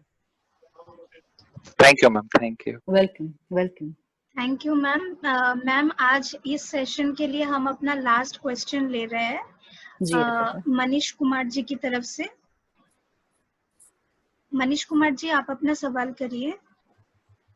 तुमसे पूछ रहे हैं मनीष कुमार जी, आप अपने सवाल। हेलो। हाँ जी। हाँ मैम, मैं पहली बार जुड़ा हूँ अभी, आज बहुत दिनों से दिख रहा था, बस पहली बार जुड़ा हूँ यहाँ पे। तो मेरा कहना ये है कि एक्चुअली मेरी बेटी को हो गया था कैंसर, तो शी इज राइट नाउ। तो मेरी वाइफ बहुत घबरा जाती है उसको देख करके, कभी कदार कभी नोज से कुछ ब्लड चला गया है, कुछ ऐसा हो जाता है, कुछ अदरवाइज कुछ हो जाता है, तो वो बहुत घबरा जाती है। तो उसको मैं समझाता हूँ कि एक्चुअली घबराने से काम नहीं होगा, घबराने से तो और दिक्कत हो जाएगी, बढ़ जाएगी दिक्कत और, क्योंकि जो होना है वो तो होगा ही, लेकिन जो मान लीजिए जो होना है और वो नहीं हो रहा है, उसके लिए घबराना ये तो बात है, मतलब का ये हो जाता है, प्रॉब्लम हो जाता है। कितनी बड़ी है आपकी बेटी? उनको समझ में नहीं आता। आपकी बेटी कितनी बड़ी है? कितने साल? अभी इसको जब हुआ तो वो 1.5 साल की थी, अभी तो 2-2.5 हो गई है, 2.5 साल। और कौन सा कैंसर है? Be all right. और ट्रीटमेंट कहाँ पे हो रहा है? एम्स में ही हो रहा है मैम। मनीष, मैं सबसे पहले तो आपको ये बात बताऊंगी और आप अपनी वाइफ से भी शेयर करिए कि जो बच्चों को ब्लड कैंसर होता है वो इतना ज्यादा क्योरेबल है और उसके परसेंटेजेस इतने ज्यादा हाई हैं कि it is like totally curable. और बच्चे इससे क्योर होने के बाद बिल्कुल नॉर्मल जिंदगी अपनी चलाते हैं, बल्कि हम रोजाना एक नए जने को यहाँ पे लाते हैं अपना एक्सपीरियंस शेयर करने के लिए। उसमें से हम कुछ चाइल्डहुड कैंसर सर्वाइवर्स को भी लाए हैं। आप जुड़े रहेंगे तो आप देखते रहेंगे। तो अपनी वाइफ को ये बताइए कि ये ऐसी बच्ची को जो प्रॉब्लम है वो ऐसी है जो बिल्कुल पूरी तरह से क्योरेबल है, और जो उनका डर है वो बच्ची को कम्युनिकेट होता है। वो हमें लगता है कि हम बच्चे के सामने बात नहीं करेंगे या बच्चे के सामने हम अपना डर नहीं दिखाएंगे, लेकिन वो बच्ची को कम्युनिकेट होता है जो उसके लिए ठीक नहीं है। तो अभी फिलहाल पूरी पॉजिटिविटी के अंदर इसलिए रहना है क्योंकि पूरा ध्यान बच्चे के ठीक होने पे है। तो जैसे ऐसा होता है ना कि अगर हमें बम्बई जाना है तो बम्बई की ट्रेन देखनी शुरू करते हैं, कितने बजे जाती है, कहाँ से निकलती है, कहाँ पहुंचेगी, isn't it? और अगर हम बम्बई जाने के लिए दिल्ली की ट्रेन देखना शुरू कर देंगे तो गड़बड़ हो जाएगा काम, कहीं पहुंचेंगे। बिल्कुल। तो ऐसे ही अगर हमें ठीक होने की तरफ अप्रोच करना है तो हमें नेगेटिव सोचना ही नहीं है, क्योंकि पहुंचना कहाँ है, इधर। और अगर हम रास्ता इधर का अपनाएंगे तो यहाँ पे तो नहीं पहुंच पाएंगे, है ना। तो एक तो लॉजिकली ये दो चीजें ध्यान में रखनी है, एक तो पूरी तरह से क्योरेबल है उस बच्ची का cancer, one is very very fortunate कि उसको ऐसा कैंसर हुआ है जो पूरी तरह से क्योरेबल है। दूसरी चीज ये कि हमको ठीक होने की तरफ बढ़ना है, तो ठीक होने की तरफ की ही बातें सोचिए। जैसे ही कुछ अलग बात आई दिमाग में तो क्या करना है वो डॉक्टर शांभवी आपको बताएंगे। अभी शांभवी बताइए। यस, ओके, जी गुड आफ्टरनून। तो हाँ, एक तो रूबी मैम ने जो बताया वो ऑलमोस्ट जो बात बतानी थी उन्होंने बताई है। जिस चीज का आप ध्यान रखेंगे, उन्होंने इस बात का भी जिक्र किया है कि आप जो महसूस करते हो वो आपके बच्चे पिकअप करते हैं, जो बहुत महत्वपूर्ण चीज है। क्योंकि हमें लगता है कि जो बच्चा एकदम छोटा है, कुछ महीने का है, शायद इसको तो हम कुछ बताएंगे नहीं, समझता नहीं है, पर जो आप महसूस कर रहे होते हैं वो आपका बच्चा भी महसूस करने लगता है। अगर वो डर हो किसी भी बात का तो बच्चा भी पिकअप करने वाला है। इस बात का जरूर ध्यान रखिएगा। दूसरी बात, जब हम बोलते हैं कि चाइल्डहुड कैंसर्स है, इनका ठीक होने की गुंजाइश बहुत ज्यादा होती है, क्योंकि बच्चे की जो इम्यून सिस्टम है उसको फाइट आउट करने का वो सब ज्यादा अच्छा होता है। ऐसे सिचुएशंस में आपको बहुत सारी इंफॉर्मेशन मिलेगी इस बीमारी के बारे में, जो कि हमारा एक रवैया रहता भी है कि अगर कुछ बीमारी का नाम पता चले हम नेट पे चले जाते हैं, गूगल करेंगे, उसके बारे में ढूंढेंगे, और जब हम ढूंढने लगते हैं तो हमारे पास काफी मिक्स्ड इंफॉर्मेशन आती है, जिसमें कितना वो घातक रहा है इसके बारे में भी आएगा और कितना अच्छा रहा है वो भी होता है। अब जब हम जनरली किसी भी इमोशन के दबाव में हो, जैसे यहाँ पर घबराहट है, डर है, माँ के लिए स्वाभाविक है कि बहुत उनको बुरा भी लगेगा कि मेरे बच्चे के साथ ये क्यों हुआ। जैसे हमने पिछले कुछ सेशन में ग्रीफ की बात की थी, यहाँ पे कुछ वैसा है जहाँ पे वो एक्सेप्ट करना डिफिकल्ट है माँ के लिए। बट जब उनको ये बातें, ये सब महसूस हो रहा है, उस वक्त उनसे ये इंफॉर्मेशन शेयर करना कि कितना प्रतिशत ये ठीक होना है या इसके कितने केसेस रहे हैं, कुछ हैप्पी न्यूज उनके साथ शेयर करना। अगर उन्हें पढ़ना पसंद हो तो उनके सामने ऐसे कुछ केसेस लाके रखिए जो अच्छे से ठीक हो गए, बड़े हो गए। जैसे यहाँ पे हम संजीवनी पे भी काफी लोगों से आपको मिलाते हैं जिनके कैंसर पूरी तरीके से ठीक हो गए। ये एक प्रकार से एक होप देता है, एक देखने का नजरिया आपका बदल देता है कि जो कि हमारा है कैंसर को लेके, कि अगर ये लोग ठीक हुए हैं, अच्छे से जिंदगी बिता रहे हैं, तो स्वाभाविक है कि हमारा बच्चा भी ठीक होगा और बड़ा होगा। लड़की है तो उससे भी कभी कभी कुछ टेंशन आ जाती है कि कैसी रहेगी इसके आगे की जिंदगी। तो मैं खुद काफी कैंसर के बच्चों के साथ डील कर चुकी हूँ, इसीलिए ये बात आपको बता रही हूँ कि इनकी आगे की जिंदगी बहुत ही सही रहती है। मतलब ऐसा कुछ नहीं है कि शुरुआत में अगर कीमो लगा हो तो आगे क्या होगा, टीनेज में कैसा रहेगा, इन चीजों के बारे में अभी बिल्कुल सोचने की जरूरत नहीं। अभी सारा ध्यान उनके ठीक होने में, जो कि हमारे तरफ से हम क्या क्या कर सकते हैं, डॉक्टर के पास लेके जाना, समय से लेके जाना, समय से उनको खाना देना, जो जो चीजें हम उनके लिए अच्छे से कर सकते हैं वो हम करें। और उनके लिए जो करना जरूरी है वो अपने विचारों पे, अपने मानसिक स्वास्थ्य पे काम करना, क्योंकि आपका मानसिक स्वास्थ्य बहुत बहुत इम्पोर्टेंट रोल प्ले करेगा आपके बच्चे के ठीक होने में। तो उस चीज पे ध्यान दीजिएगा। अगर हो सके तो पिछले सेशंस देखिएगा यूट्यूब पे जाके, उधर काफी कुछ चीजें मैंने बताई है।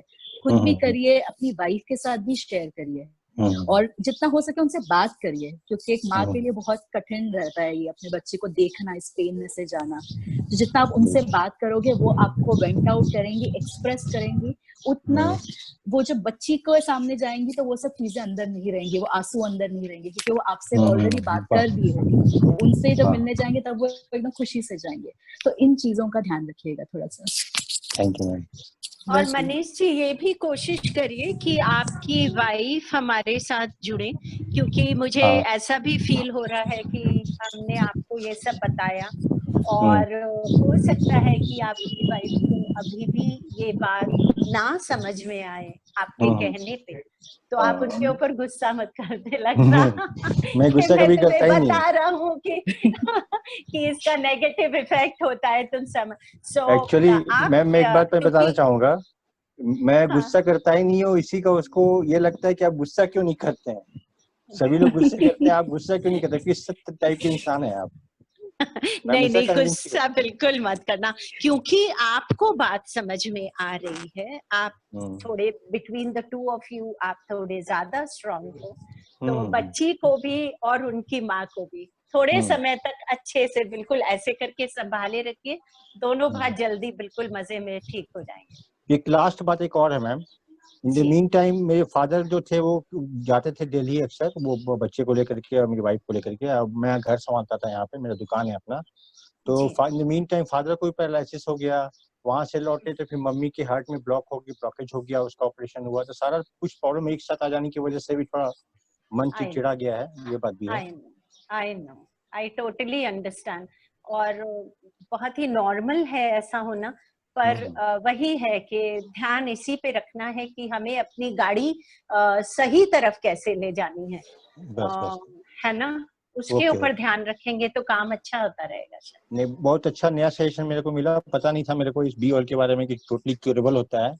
तो hearing this message I am very happy to tell you that I am very glad to hear you. very nice, and very soon we will be getting a doctor, probably tomorrow or day after, और फिर आपकी और detail में doctor से बात करेंगे। Thank you Manish ji, thank you ma'am. Ma'am लगभग हम हमारे सेशन के एंड में आ गए हैं, लेकिन उससे पहले मैं सैनिका को रिक्वेस्ट करना चाहूंगी कि सैनिका कुछ कहना चाहते हैं। तो सैनिका। हेलो। यस सैनिका, हाय। हेलो मैम, और आप सभी को भी नमस्ते मेरी तरफ से। जैसे आप सभी को पता है कि हम कई हफ्तों से काफी सारी इंफॉर्मेशन दे रहे हैं ये ऑनलाइन सेशंस के थ्रू।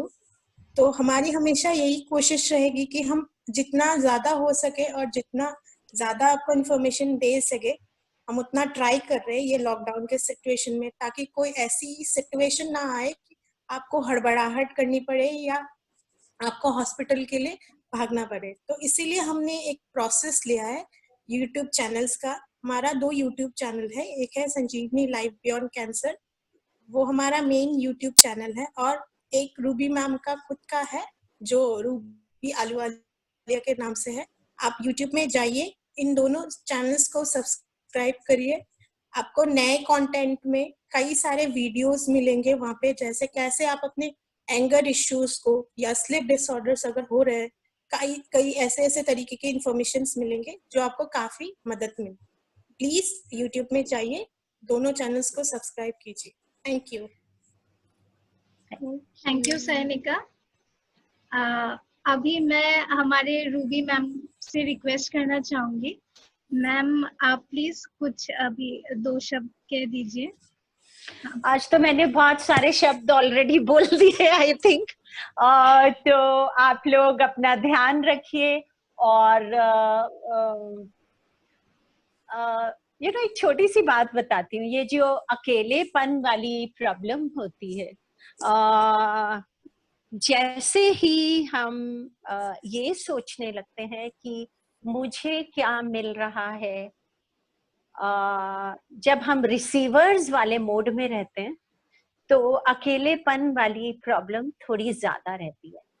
और अगर हम इसको दूसरी तरह से देखने लगते हैं कि मैं दे क्या रहा हूँ, मैं दूसरों के लिए कर क्या रहा हूँ, तो जो फोकस है वो थोड़ा सा शिफ्ट हो जाता है, और उसमें हमें हर ही प्रॉब्लम को अपनी डील करने में बहुत आसानी हो जाती है।